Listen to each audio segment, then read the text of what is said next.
"If you can fix this, I'll give you 1 million. Get the check ready," the cleaning lady replied.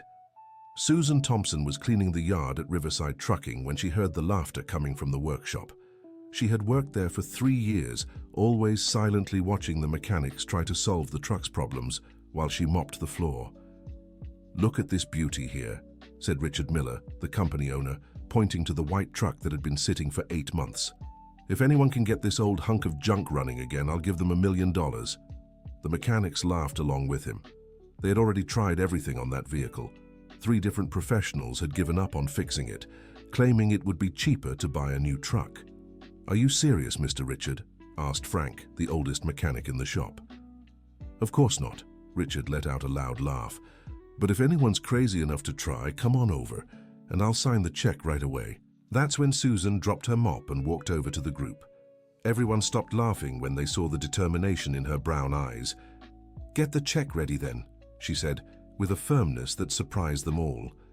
Richard stared at her in disbelief. The woman in the blue uniform, who always greeted him with a shy smile, now faced him head-on with a confidence he'd never seen before. "Susan, have you lost your mind?" Frank asked, concerned. "I'm serious," she replied, not taking her eyes off Richard. "I'm going to fix that truck." Richard crossed his arms, still laughing.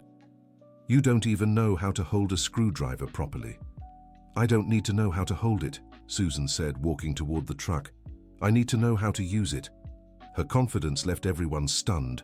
Richard, who was used to being in charge of everything in the company he'd inherited from his father, felt like he was losing control of the situation.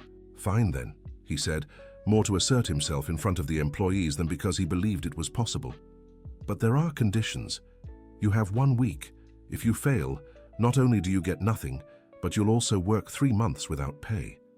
Susan swallowed hard. She needed that money more than anyone could imagine. Her 17-year-old daughter, Emily, had been born with cerebral palsy, which limited her movements. The special treatment that could significantly improve the girl's quality of life cost exactly $1 million. "I accept," she said. "Mom, what are you doing?" Emily had arrived to pick her mother up and heard the whole conversation. Despite her physical limitations, the young woman was extremely intelligent and knew this bet was dangerous. "Trusting what I learned from your grandfather," Susan whispered to her daughter, remembering the years she spent in her father's auto shop before he passed away. Richard clapped his hands, getting everyone's attention. "Perfect. Frank, you and the others are witnesses. 1 week for Susan to work her magic." Dear listener, if you're enjoying the story, take a moment to like and especially subscribe to the channel. It helps us a lot as we're just starting out. Now, continuing that night, Susan barely slept. She kept thinking back to the days when she helped her father, Robert Thompson, in his small neighborhood shop. He always said she had a golden touch with mechanics, but life had taken her down a different path. After he passed, she had to work as a cleaner to support Emily on her own. The next morning, she arrived at the company early. The yard was still empty when she approached the problem truck. It was an old model, but she knew that type of engine like the back of her hand. "Let's see what you've got," she murmured, lifting the hood. The engine was dirty and poorly maintained, but Susan immediately spotted a few issues the mechanics had overlooked. The fuel injection system was out of adjustment, there were leaks in the radiator, and the timing belt was at its limit. "You actually came," said a voice behind her. Susan turned and saw Mrs. Dorothy, the administrative employee who had always been kind to her. She was a 62-year-old woman with graying hair and a motherly smile. "Yes, I did, Mrs. Dorothy." "Can I tell you something?" The older woman stepped closer.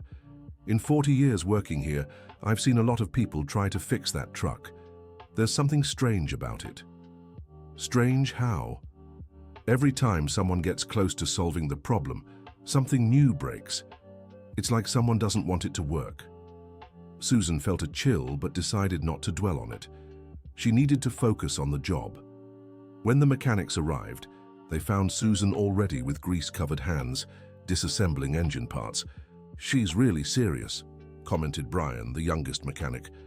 "Let her play around," said Frank. "When she sees she can't do it, she'll give up." But as the hours passed, Susan demonstrated knowledge that even impressed the professionals. She identified problems they hadn't noticed and worked with surgical precision. "Where did you learn this?" asked Brian, genuinely curious. "From my father," Susan replied without stopping. "He always said the engine speaks to those who know how to listen." Richard arrived mid-morning and watched from a distance. Susan's determination was starting to bother him, not because she might succeed, but because of how she was drawing the workers' attention. "Howard," he called the company accountant, a thin, nervous man. "Come here." "Yes, Mr. Richard." "This bet I made with Susan. Is there any legal issue?" Howard adjusted his glasses, thoughtful. "Well, it was made in front of witnesses. If she actually fixes the truck, you'll have to honor the agreement." "She won't succeed," Richard said, more to himself than to the accountant. But when he returned to the workshop, he saw Susan working with an intensity that worried him. She had managed to get the engine running for a few seconds before it died again. "Progress," she murmured, satisfied. That afternoon, something happened that changed everything. While Susan worked under the hood, she found some crumpled papers in the engine compartment. They were old work orders showing the truck had been deliberately sabotaged. Parts were being damaged intentionally to look like natural wear. The documents bore the signature of Kevin, the shop foreman. "Interesting," she muttered, tucking the papers away. Kevin approached shortly after with a smile that didn't reach his eyes. "Susan, can I talk to you?" "Sure." "Look, I know you need money because of your daughter. How about I give you $5,000 to drop this crazy idea?" Susan stared at him. "Why do you want me to quit?" "Because you'll get hurt. That truck is dangerous." "Dangerous or sabotaged?" Kevin's expression changed completely. "What are you talking about?" "I found some interesting paperwork in the engine," she said, showing the documents. Kevin tried to grab them, but Susan was faster. "This proves nothing," he said nervously. "Then you won't mind if I show them to Mr. Richard, right?" "Susan, you don't understand. There are bigger things at stake here." "Like what?" Kevin looked around, checking if anyone was listening. "Richard doesn't know, but the company is almost bankrupt. That truck carried the most valuable cargo. If it starts running again, it'll reveal what really happened to the goods." "What goods?" "Gold pieces for a jewelry store in New York, worth $500,000. Officially, they were stolen during transport, but really what? They were diverted before the trip even began. The robbery was staged." Susan felt the world spin. She was getting into something much bigger than she had imagined. "And you're involved in this?" "I had no choice." Kevin lowered his voice. "Richard owed me 3 months' salary. When they offered me a chance to participate, I took it. I thought no one would get hurt. But someone did," Susan said. "The company is going bankrupt. Employees could lose their jobs. That's why I'm trying to protect you. If you fix that truck, you'll find out where the parts are hidden, and then everyone will be in trouble." Susan ran her fingers through her hair, thinking. Her daughter needed that money, but now she knew she was dealing with something dangerous. "Who else is involved?" "I can't say, but give it up, Susan. Please." "I can't," she said firmly. "My daughter needs that money." Kevin sighed, defeated. "Then be careful. Not everyone here is rooting for you." When he walked away, Susan kept thinking about what to do. She could report everything, but without concrete proof, it would be her word against Kevin's. And there was still the risk of losing the only chance to get the money for Emily's treatment. She decided to keep working on the repairs, but now she knew she had to be more careful. On the morning of the 3rd day, she arrived at the company and found the engine completely disassembled. Someone had undone all her work from the previous afternoon. "I can't believe it," she murmured, seeing the parts scattered on the floor. "What a shame," said a voice behind her. It was Richard, with a fake smile on his face. "Seems like someone doesn't want you to win that bet." "Was it you?" Susan asked directly. "Me? Of course not. But you know how it is. Accidents happen." Susan knew he was lying, but she couldn't prove it. She took a deep breath and started putting everything back together again. Mrs. Dorothy approached her during lunch when the workshop was empty. "Susan, can I tell you something?" "Of course, Mrs. Dorothy. I saw who took apart your work yesterday."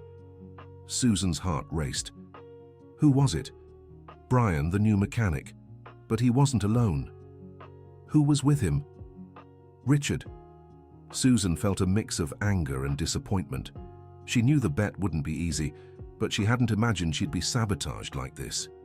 "Why are you telling me this?" "Because I admire your courage," Mrs. Dorothy said, "and because I know what it's like to fight for a child. I lost my husband when my daughter was little and had to work twice as hard to give her what she needed. How did you handle it?" "By knowing I wasn't fighting just for myself. Every sacrifice was worth it when I saw my girl grow up healthy and happy." Susan felt her eyes well up. "Sometimes I wonder if I'm doing the right thing." "You are. And you know why? Because you're willing to risk everything for the person you love most. That's not crazy, that's love." Dear listener, if you're enjoying the story, don't forget to like and especially subscribe to the channel. It really helps us who are just starting out. Now continuing. That afternoon, Susan worked with extra focus. She knew she had to be smarter than her saboteurs. She decided to make subtle changes, working on internal engine details only someone very experienced would notice. When she left the company, she took a few small parts in her bag. If they tried to disassemble it again, they wouldn't be able to get the engine running without them. At home, Emily was waiting for her with dinner ready. "How was today, Mom?" "Complicated." Susan sat beside her daughter. "I found out I'm not just competing against a broken engine." "What do you mean?" Susan told her everything, from the scheme with the gold parts to the sabotage of her work. Emily listened quietly with the seriousness of an adult. "Mom, do you think it's worth continuing?" "I don't know anymore, Em. It's getting dangerous. Can I tell you something?" The young woman held her mother's hand. "You always taught me that the best achievements come from the hardest struggles. If it's getting complicated, it's because you're close to succeeding." "How can you be so sure?" "Because if there were no real chance of you winning, they wouldn't be trying to sabotage you." The simple logic of her daughter made Susan smile for the first time in days. "You're right. So don't give up, but be smarter than them." The next morning, Susan arrived prepared. She had a plan. She found the engine intact, exactly as she had left it the night before. That meant her strategy of taking the parts home had worked. She worked normally through the morning, reinstalling the parts she had brought home. The engine began responding better, running for longer periods before stalling. During lunch, she pretended to leave the company, but came back through the rear.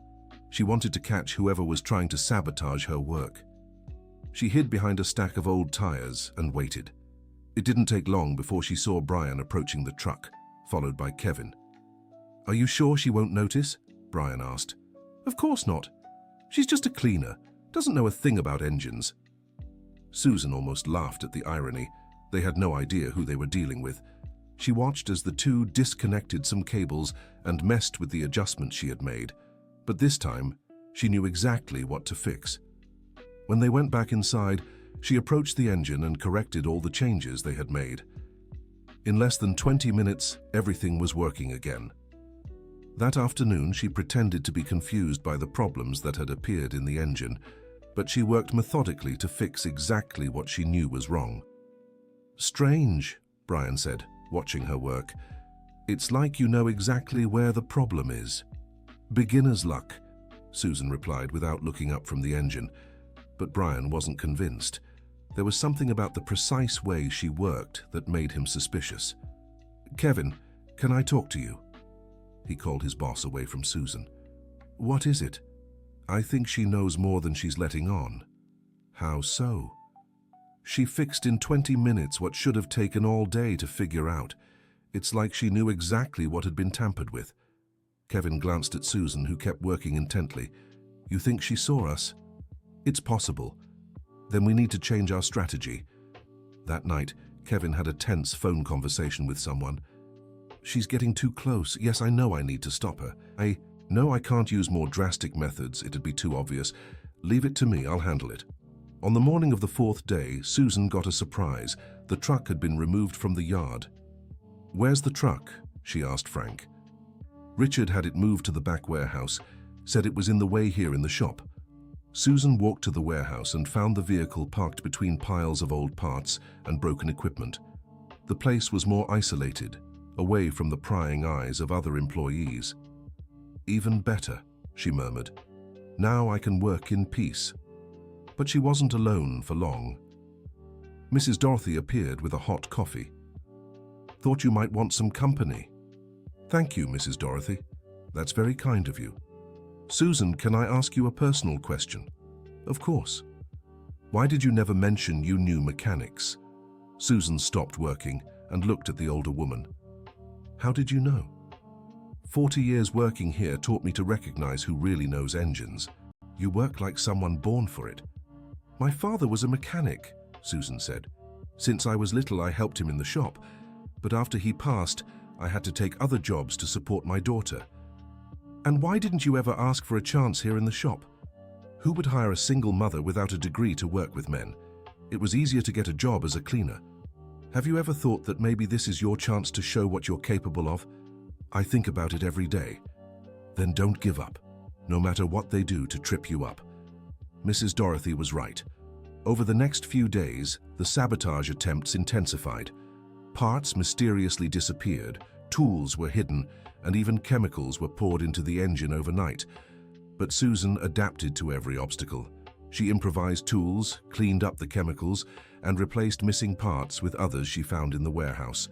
Her determination began to impress even the most skeptical. Some employees started quietly rooting for her, admiring her persistence in the face of adversity. She's amazing, one of the secretaries commented to Mrs. Dorothy.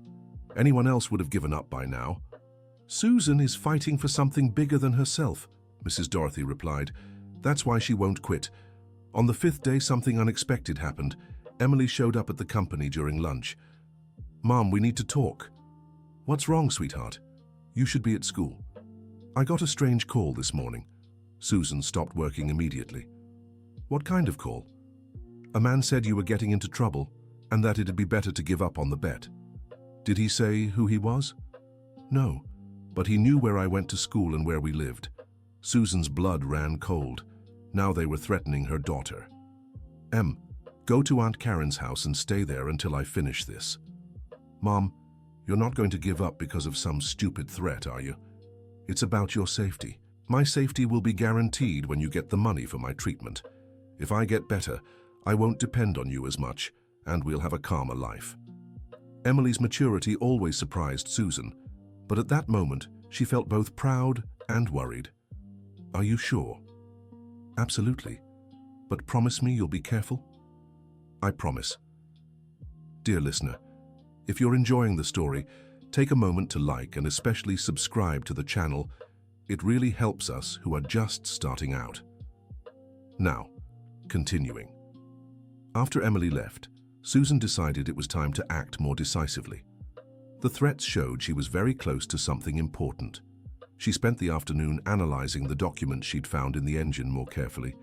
There were details she hadn't noticed before, dates, times, and references to a specific location. Warehouse 7, Sector B, she read quietly. Where could that be? Mrs. Dorothy appeared as if she'd heard her thoughts. Susan, do you know the whole company? Not really. Why? Because there are areas here that not even all the employees know about. Want me to show you? That'd be great. Mrs. Dorothy led her through hallways Susan had never seen, passing old storage rooms and spaces that looked abandoned. This place is bigger than I imagined, Susan remarked. The company grew over the years. Richard's father bought neighboring lots and built new warehouses. Some aren't even used anymore. Like Warehouse 7? Mrs. Dorothy stopped walking. How do you know about Warehouse 7? I saw a reference in some papers. Why? That warehouse was sealed almost a year ago. Officially, it has structural issues. Officially? Actually, it was right after the truck stopped working. Richard said the space was dangerous. Susan felt she was getting closer to the truth. Mrs. Dorothy, can you show me where that warehouse is? I can, but are you sure you want to go there? I am. Warehouse 7 was at the back of the property, hidden among other old buildings. The door was sealed with caution tape, but there were signs it had been tampered with before. Someone's been here recently, Susan observed. How can you tell? The footprints in the dust, they're fresh. Mrs. Dorothy looked around nervously. Susan, I think we should go back. Just one more minute. Susan found a side window that was slightly ajar. She managed to open it just enough to peek inside. What she saw shocked her. The warehouse was full of neatly stacked boxes, and some were open, revealing golden pieces that gleamed even in the faint light coming through the window. "I found it," she whispered. "Found what?" "The gold pieces that were supposedly stolen." Mrs. Dorothy moved closer to the window and looked in as well. "My God, Susan, do you know what this means?" "It means the robbery was staged, and someone here is involved." "We need to leave right now," Mrs. Dorothy said, pulling Susan by the hand. But it was too late. When they turned around, Kevin and Brian were blocking their path. Well, look who found our little secret," Kevin said with a smile that held no warmth. "You can't do anything to us," Susan said, trying to sound braver than she felt. "We can't," Brian laughed. "You're trespassing on private property. We could say you were the ones stealing." "No one will believe that," Mrs. Dorothy said. "Oh, they will. Especially when the only witnesses are two troublesome employees against the word of the workshop manager." Susan realized they were in a dangerous situation. She had to think fast. "You know there are other people who know where we are, right?" she lied. "Who?" Kevin asked suspiciously. "My daughter. If I don't come home on time, she'll come looking for me, and she knows exactly where I went." It was a lie, but it worked. Kevin and Brian exchanged uncertain glances. "Besides," Susan continued, "if you do anything to us, it'll only draw more attention. Or, it's better to handle this another way." "What other way?" Brian asked. "Let me finish fixing the truck and win the bet. After that, you can do whatever you want with the gold. I just want the money for my daughter's treatment." Kevin thought for a moment. "And what if you tell someone what you saw here?" "I won't. I don't care about getting mixed up with thieves. I just want to take care of my family." "How can we trust you?" "Because you know where I live and where my daughter goes to school. If I talk, you can hurt us." Susan's cold logic convinced the two men. It was a win-win situation, at least for now. "Fine," Kevin said, "but don't even think about crossing us." "I won't," Susan assured him. When they finally left the warehouse, Mrs. Dorothy was visibly shaken. "Susan, do you realize what you just did?" "I do. I bought us time to think of a better solution." "And what would that solution be?" "I don't know yet. But one thing I do know. I won't let them hurt my daughter over this." That night, Susan couldn't sleep. She kept thinking about all the possibilities. She could report the scheme, but then she'd lose the chance to get the money. She could pretend she knew nothing and move on, but that would make her an accomplice to a crime. There was a third option, riskier, but one that could solve everything at once. On the morning of the 6th day, she arrived at the company with a plan. She worked on the truck as usual, making the final adjustments. The engine was running perfectly. She was sure it would pass the final test. During lunch, she went to Mr. Richards' office. "I need to talk to you." "What is it, Susan? Giving up already?" "No. Actually, I came to talk about the final test. I want to propose a change." "What change?" "Instead of just getting the engine to run, how about having the truck carry an actual load to prove it's really fixed?" Richard raised an eyebrow. "What kind of cargo?" "Anything, you choose." "Interesting. And why do you want to complicate things for yourself?" "Because I want to prove I deserve to win this bet fairly." In truth, Susan had other plans.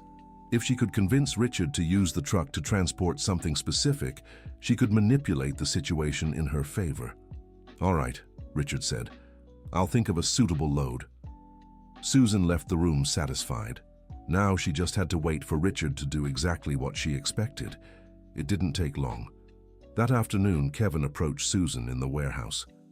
"Richard wants the truck to carry a special load tomorrow." "What load?" "Some old parts taking up space in the warehouses." "Nothing major." Susan hid a smile. This was exactly what she'd hoped for. Richard and Kevin were using the final test to move the stolen gold to another location. "No problem," she said. "The truck is ready." That night, Susan did something she hadn't done in years. She went to the police station. "I want to file a report," she told the officer on duty. "What kind of report?" Misappropriation of goods and criminal conspiracy. Susan told the whole story, from the bet to the discovery of the gold in Warehouse 7. The officer listened carefully. Do you have proof? I have the documents I found in the engine, and I know where the stolen goods are hidden. And what's your plan? Tomorrow, they'll use the truck I fixed to transport the gold. If you're waiting at the destination, you can catch them red-handed. How do you know the destination? I don't yet, but I can find out. The officer thought for a moment. It's risky. If they suspect you, they won't. They think I'm just a desperate cleaner in need of money. All right, but you'll need to use a recorder to document the conversations. Without it, proving everything in court will be hard. I will. Susan left the station with a small recorder hidden in her clothes. The next day, everything would be decided. On the morning of the 7th day, she arrived at the company with her heart racing. It was the final day of the bet, and the day she'd find out if her plan would work. The truck was running perfectly. Over the week, she'd fixed all the mechanical issues and even made some improvements, leaving the engine running better than when it was new. Impressive, Frank said, listening to the engine. You really did it. Not yet, Susan replied. I still have to pass the final test. Richard arrived shortly after, accompanied by Kevin and Brian. They all seemed tense. Well, Susan, today's the big day.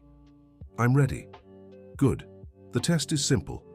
You'll drive the truck to a warehouse in Rochester, unload some boxes, and come back. If the truck performs flawlessly the whole trip, you win the bet. Perfect, Susan said, turning on the hidden recorder. What kind of boxes? Old parts we're moving to another warehouse, Kevin answered. Can I see the boxes before loading? That's not necessary, Richard said quickly. They're just worthless parts. Susan pretended not to notice their nervousness. All right. Where's the warehouse? Kevin will ride with you to show the way, Richard said. This was even better than Susan had hoped. With Kevin in the truck, she'd get incriminating recordings. The loading went quickly. The boxes were heavy and gleamed inside when the light hit them. Clearly the gold pieces from Warehouse 7. Let's go, Kevin said, climbing into the passenger side. The trip started smoothly. The truck ran perfectly, purring like a contented cat. Susan drove with confidence, proud of her work. You really know engines, Kevin remarked. I learned from my father. Why didn't you ever mention that before? No one asked. If you hadn't uncovered our scheme, maybe we could have offered you a job at the shop. You still can, Susan said, discreetly activating the recorder. I don't plan on saying anything about what I saw. I hope that's true, Kevin said, because there's a lot of money involved in this. How much money? The parts we're transporting are worth over $500,000, and that's just the beginning. What do you mean? Richard doesn't know, but Brian and I have contacts who can facilitate other similar deals. Susan couldn't believe her luck. Kevin was confessing everything without realizing it. You plan to keep stealing? It's not stealing when you have legal access to the goods, Kevin laughed. It's more like asset redirection. And Richard doesn't know anything? Richard is an idiot who inherited a company he doesn't know how to run. We're just taking advantage of the opportunities. I see. The recorder captured every word.